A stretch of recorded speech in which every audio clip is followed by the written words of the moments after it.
ఓం మహాగణాధిపతయే నమః. ఓం గురుభ్యో నమః. ఓం శ్రీమాత్రే నమః.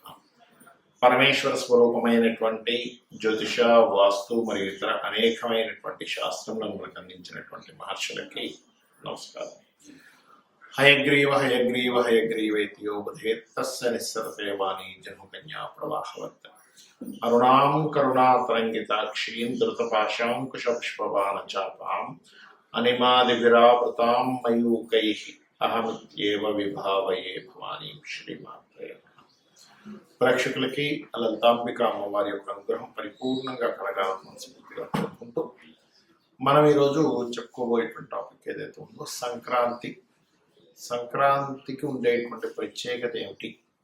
మకర సంక్రమణము అంటారు. అంటే మకర రాశిలోకి రవి యొక్క సంచారం జరిగేటప్పుడు ద్వాదశ లగ్నాల వారికి లేదా లగ్నం తెలియని వారు, రాసుల వారు ఎటువంటి మార్పులు ఉంటాయి, అదేవిధంగా ఎటువంటి పరిహార మార్గాలు చేసుకోవాలి, వాళ్ళ లైఫ్లో సూర్య భగవానుడు ఎవరికైనా కూడా ప్రమోషన్స్ ఇవ్వడానికి, పేరు ప్రఖ్యాతలు ఇవ్వడానికి కారణం, ఆయన కర్మస్థాన రాసుల్లో తిరిగేటప్పుడు ఎటువంటి కార్యక్రమాలు చేయడం ద్వారా మీకు అభివృద్ధి ఉంటుంది అనే విషయాలు మనం తెలుసుకుందాం. అయితే ఈ విషయాలు చెప్తుంది నేనైనప్పటికీ కూడా చెప్పిస్తుంది సాక్షాత్ లలిత అమ్మవారిగా భావిస్తూ ఒక్కొక్క లగ్నం గురించి తెలుసుకున్నాం. మిథున లగ్నము, మిథున రాశి, మిథునం వారి కనుక చూసుకున్నట్లయితే ఇక్కడ మీకు సూర్య భగవానుడు 3వ అధిపతి అయి పాపి అయి అష్టమ స్థానంలో ఉంటున్నాడు. దీనివల్ల తీసుకోవాల్సిన జాగ్రత్తలు ఏమిటి, మీకు కలిగేటువంటి ఫలితాలు ఏమిటి అని చూసుకున్నట్లయితే మిథున లగ్నానికి సర్వసాధారణంగానే పాపి సూర్య భగవానుడు ఎప్పుడైతే జనవరి 14వ తేదీ నుంచి ఫిబ్రవరి 14 వరకు సంక్రమణం మకర రాశిలో సంచరిస్తుంటాడో ఇక్కడ కలిగేటువంటి ఫలితాల్లో ప్రధానంగా 3వ అధిపతి అష్టమ స్థానంలో ఉండడం వల్ల కొన్ని ధైర్యంగా తీసుకునే స్టెప్స్, ధైర్యంగా చేసేటువంటి కొన్ని పనుల వల్ల లాభాలు వస్తాయి. అయితే ఇక్కడ ఆకస్మికంగా కొన్నిసార్లు చూడండి, మనం ఏదో సడన్ గా అప్పటికప్పుడు ఏదో సంతకం చేస్తూ ఉంటాం. సరే ఇది ఏదో చెక్ బుక్ మీదో లేకపోతే ఇంకేదైనా ప్రాపర్టీకి సంబంధించిన విషయాల మీద, ఒక అన్నదమ్ముల మధ్యనే పూర్వీకుల ఆస్తులకు సంబంధించినటువంటివి ఏవైనా వివాదాలు అవి వచ్చినప్పుడు పలానా సంతకం పెట్టేద్దాం అలా అయిపోతుంది అని ఒక్కొక్కసారి. అంటే కొన్నిసార్లు ఆలోచన పక్కకు పోయి ఏదో పనులు చేస్తుంటాం. అంటే ఇక్కడ ఆలోచించకుండా చేసే కొన్ని సంతకాల మూలంగా మీరు ఇబ్బంది పడతారు మకర సంక్రమణంలో సూర్య భగవానుడు ఉన్నప్పుడు అనేటువంటి చాలా స్పష్టంగా చూపిస్తుంది. అందులో కూడా పూర్వీకుల ఆస్తుల మూలంగా, అంటే తండ్రి యొక్క తండ్రి, తాతగారి ఆస్తికి సంబంధించిన విషయంలో మరి మంచి ఏం జరుగుతుంది అంటే ఇక్కడ వ్యాపార సంబంధించినటువంటి విషయాల్లో అనుకూలత యోగిస్తుంది. అంటే వ్యాపార అభివృద్ధి ఇస్తాడు సూర్య భగవానుడు ఇక్కడ సంచరించేటప్పుడు. మరొకటి, ఉన్న ప్రదేశం నుంచి మారడం జరగనుంది. ఎక్కువ షార్ట్ జర్నీస్ కావచ్చు, ఇల్లు మారడం కానీ, లేకపోతే కాస్త ఉన్న ఊరు నుంచి ఇంకో ఊరు వెళ్ళి కొంతకాలం ఉండి రావడం కానీ, ఇటువంటి ఫలితాలు సూర్య భగవానుడు మీకు ఇస్తాడు. అయితే ఇక్కడ సూర్య భగవానుడు 3వ అధిపతి అయి అష్టమ స్థానంలో ఉన్నందుకు ప్రత్యేకంగా మీరు ఆదిత్య హృదయ పఠనం చదువుతూ సూర్య భగవానుడు ముందు నిలబడి ఇలా కనుక 2 చేతులు జోడించి చేసుకుంటూ, అందులో ముఖ్యంగా ఓం మిత్రాయ నమః. ఎందుకంటే ఇక్కడ 3వ స్థానం అనేటువంటిది ఏదైతే ఉంటుందో మనకి సిబ్లింగ్స్ స్థానం అవుతుంది, అది అష్టమ స్థానంలోకి వెళ్తుంది. అంటే సిబ్లింగ్స్ ఎటువంటి ఇబ్బంది రాకుండా, మీరు చేసేటువంటి అగ్రిమెంట్స్ ద్వారా ఎటువంటి ఇబ్బంది రాకుండా ఒకటి.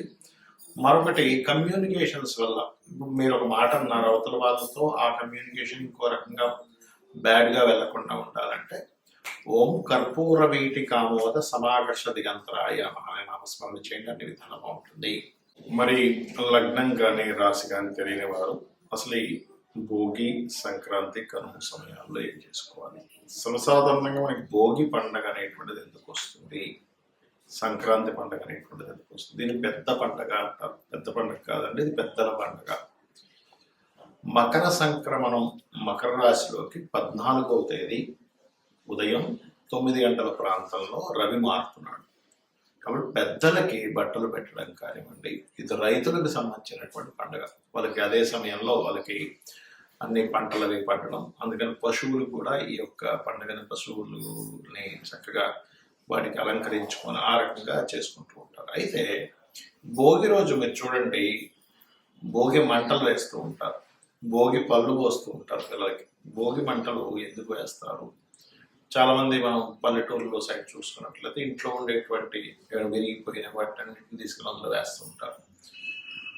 మనకి కర్మకారకుడు శని ఎవరైతే ఉన్నారో ఆ కర్మకారక శనికి ఒక కారకత్వం ఉంటుంది. ఓల్డ్ ఐటమ్స్, పాతవి, పనికిరానివి, విరిగిపోయినవి, ఇవన్నీ కూడా శని కారకత్వాలు అన్నమాట. ఎప్పుడైతే సూర్య భగవానుడు మకర రాశిలోకి ఎంటర్ అవుతున్నాడో మీ యొక్క కర్మ ఎంటర్ అవ్వకముందే, అంటే దాదాపు భోగి మనకు 13వ తేదీ వస్తే సంక్రాంతి అనేటువంటిది 14వ తేదీ మకర సంక్రమణం జరుగుతుంది కాబట్టి వస్తుంది. అయితే ఇది 9 గంటలకి సంక్రమణం జరుగుతుంది రవి చూసుకున్నట్లయితే మన మకరంలోకి. కావున భోగి పండుగ రోజు ఇంట్లో ఉండేటువంటి పాత వస్తువులు, ఫర్నిచర్, లేకపోతే ఏదైనా ఇప్పుడు విరిగిపోయిన మంచం ఉంటుంది, విరిగిపోయిన కుర్చీలు ఉంటాయి, అలాంటి ఉన్నటువంటి వాటిని తీసుకెళ్ళి క్లీన్ చేసేసుకోవాలి. భోగి రోజు తీసుకెళ్ళి భోగి మంటలో వేసుకోవాలి. ఎందుకు? ఇంట్లో గనక వాస్తుపరంగా శాస్త్రం చెప్పింది ఏంటంటే పెద్దవాళ్ళు ఉంటారు ఇంట్లో, వాళ్ళని గౌరవించాలి, వాళ్ళని ఇంట్లో పెట్టుకోవాలి. చాలా మంది ఇవాళ రేపు జరుగుతుంది ఏంటంటే ఏజ్ అయిపోయిందని తీసుకెళ్ళి ఓల్డేజ్ హోమ్లో తీసుకెళ్ళేస్తున్నారు, పాత వస్తువులు తీసుకొచ్చి ఇంట్లో పెట్టుకుంటున్నారు. అది కాదు చేయాల్సింది. పెద్దవాళ్ళని గౌరవిస్తూ ఇంట్లో పెద్దవాళ్ళ యొక్క బ్లెస్సింగ్స్ మనకి ఎప్పుడైతే ఉంటాయో ఖచ్చితంగా వాళ్ళ యొక్క అనుగ్రహం దేవతా అనుగ్రహం ఎంత ముఖ్యమో పెద్దవాళ్ళ యొక్క ఆశీర్వాదం కూడా అంత ముఖ్యం. అదేవిధంగా ఇంట్లో ఎప్పుడు గనక పాతవి, కొంతమంది చూడండి అటకల మీద ఉంటుంటాయి, పాత పెట్టి ఒకటి ఉందండి, అది బాగా ఇరిగిపోయింది కానీ మాకు జ్ఞాపకార్థం ఉంచుకున్నాం. ఎప్పుడూ కూడా ఇంట్లో వస్తువులు విరిగిపోయినవి గనక ఉన్నట్లయితే, వాటిని వాడనట్లయితే దాని ద్వారా మీకు శని ప్రభావం పెరుగుతుంటుంది. గుర్తుపెట్టుకోండి. స్టాక్ ఐటమ్, పాడైపోయిన ఐటమ్ శాతం ప్రభావాన్ని పెంచుతూ ఉంటుంది. తీసుకెళ్లి భోగి మంటల్లో వేసేసి చక్కగా చేసినట్లయితే, ఇల్లు శుభ్రం చేసుకున్నట్లయితే ఇంట్లో చాలా మటుకు దరిద్రం, పాత వస్తువులు, పనికిరాని వస్తువులు, మట్టి పట్టేసినవి, బూజు పట్టేసినవి ఇంట్లో చూడండి. మనకి హెల్త్ ఇష్యూస్ కూడా ఎందుకు వస్తాయి? ఈ డస్ట్ ఎలర్జీ అంటూ ఉంటారు, లేదా లేనట్లయితే కొన్నిసార్లు మనం పీల్చినటువంటి కొన్ని గాలులు పీల్చడం ద్వారా. అందుకని ఈ యొక్క ప్రాసెస్ అనేది పెట్టారు. ఇక సంక్రాంతికి ముఖ్యంగా పెద్దలకి పండగ ఇవ్వడం. ఊర్ల సైడ్ అయితే సంక్రాంతి రోజు రకరకాల ఇవి కూడా చేస్తూ ఉంటారు, రకరకాల పందాలు అనేవన్నీ. ఇవన్నీ ఆచారాల వ్యవహారాల్లో కాదు, ఏ ప్రాంతం బట్టి ఆ ప్రాంతం వాళ్ళు సరదాగా పెట్టుకునేటువంటివి. అలాగే మీకు నాకు నక్షత్రము రాశి ఏమీ తెలియదండి, కానీ సంక్రాంతి రోజు నేనేం చేయాలి పెద్దలకి అనుకున్నట్లయితే చక్కగా మీరు తర్పణాలు వదలవచ్చు. ముఖ్యంగా సూర్య భగవానుడు ప్రతి నెల ఒక్కో రాశి మారుతుంటాడు. మకర సంక్రమం అని, కుంభ సంక్రమం అని, మీన సంక్రమం, మేష సంక్రమం. కానీ అన్నిటికంటే ముఖ్యంగా మకర సంక్రమం చాలా గొప్పది.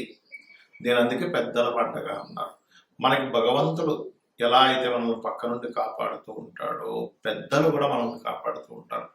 మకర రాశిలోకి ఎంటర్ అవ్వగానంటే 14వ తేదీ మధ్యాహ్న సమయంలో మీరు ఉదయం 9 గంటలకు ఎంటర్ అవుతున్నాడు. 8:56 అట్లా ఎంటర్ అవుతున్నాడు.